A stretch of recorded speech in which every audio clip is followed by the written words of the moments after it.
Welcome to the Afterspin, opinions from thought leaders in our state. I want to ask Howard Lee and Joe Mavretic. A recent Associated Press study showed our state has more high-hazard dams in poor to unsatisfactory condition than any state in the union except Georgia. Now, we've known for years we've got too many unsafe water systems, sewer systems ready to fail, and dams ready to breach. Why haven't we done more to improve public infrastructure? Joe Mavretic. Well, first of all, we're talking about unintended consequences.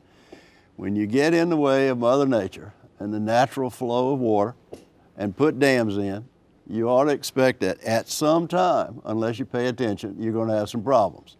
And that's what we've done. It's not sensational, and it doesn't get you a lot of votes, and it doesn't help you if you say, I'm going to fix this dam, this bunch of dirt that we've put in the way of a river. And if we wait long enough, Mother Nature's going to win and go breach those dams. It's not nice to fool Mother Nature. That's right.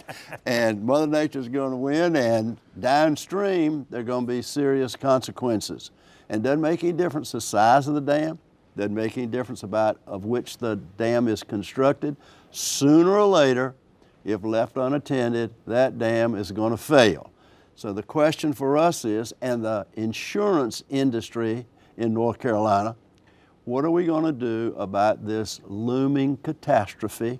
Are we going to get ahead of it, or are we going to pay for it after the fact? I'd call it a damn catastrophe. Howard, what's your comments on this?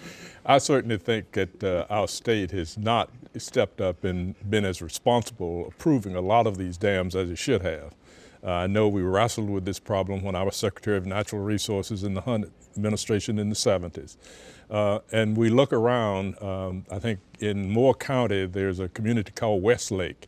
And we knew that dam was in bad shape a long time ago. And even the homeowners wouldn't step up and do what they needed to do. So we haven't been holding dam people who are responsible for maintaining these dams to the level they should be held to keep them maintained. But I go beyond dams when I think about infrastructure. I think about the pipes that are in the ground that are ready to explode. I think about the bridges that are ready to fall down. We've got substandard bridges in this state that are just incredible. I just think our leaders need to recognize that one of the central responsibilities of government is to protect the safety of the citizens.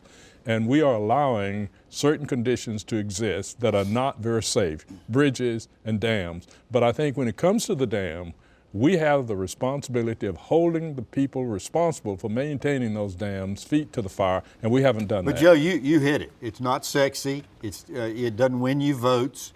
It can lose you some votes, but it doesn't win you any. There's also a significant fiscal issue here. Let's just talk about one state building, dam, whatever. When you build it, you know that there are long-term maintenance requirements. If you start setting aside money then for the eventual requirements, then you can pay them. You don't have to raise taxes. You don't have to have a lot of furor. You simply do what you need to do, and you have the wherewithal to do it. We don't do that in North Carolina. Successful families do this every day. But we don't do this as a state. So as a result, we build a building, we build a dam. 40 years later, we need to do some stuff. We don't have the money to do it, so we defer it. And sooner or later, nature wins. Joe, Howard, this actually leads to the discussion that we mentioned former State Treasurer Harlan Boyle sometime. Harlan used to say we need three budgets in North Carolina. We need the continuation budget, we need the expansion budget, and we need a capital budget. And built into that capital budget is money for maintenance. Why hasn't there been a will for that? I just think the legislature has not been willing to step up and accept this as a reality that it is our responsibility, or it was our responsibility, to prepare for that.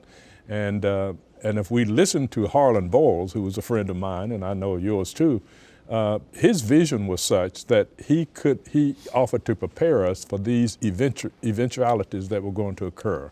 And I don't know why we just won't step up and do what needs to be done when it needs to be done. I think the answer to that is that the General Assembly is a 2-year body, and coming back, it's always a new 2-year body. One of the checks and balances that exists in government is for the executive branch to say to the 2-year body, we need to plan ahead, we need to have long-range plans as well as short-range plans, and within those plans there are fiscal requirements. And you need to appreciate those fiscal requirements in a capital budget or a repair and replacement budget, whatever you want to call it. But we don't do that, and we don't hold our executive branch responsible for long-range thinking and guidance for But 2-year even if we did, assemblies. the relationships between the executive branch and the legislative branch have deteriorated to a point where I'm Yeah, not but sure. that's what voting is all about. That's what re-elections are all about, and that's what responsible citizens ought to be all about. But keep in mind, I served on a committee early on called the GPAC committee. Oh gosh, do I remember And I that? was going through my papers to get them ready to transfer to the university a couple of weeks ago, and ran across the GPAC study, and I just thumbed through it.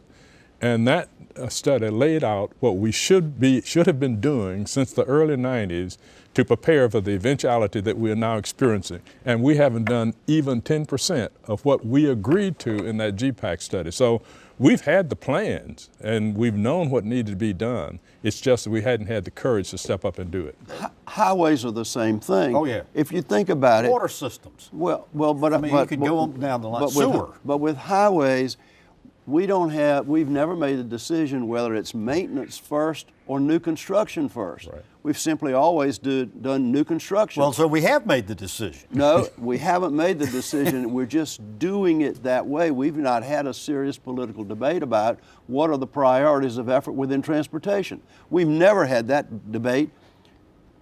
Well, so far as it goes, I think we vote with our pocketbooks, and the vote has been on new construction more than maintenance. But I think you make a good point. Thanks for watching the After Spin. We'll have more video all during the week on ncspin.com.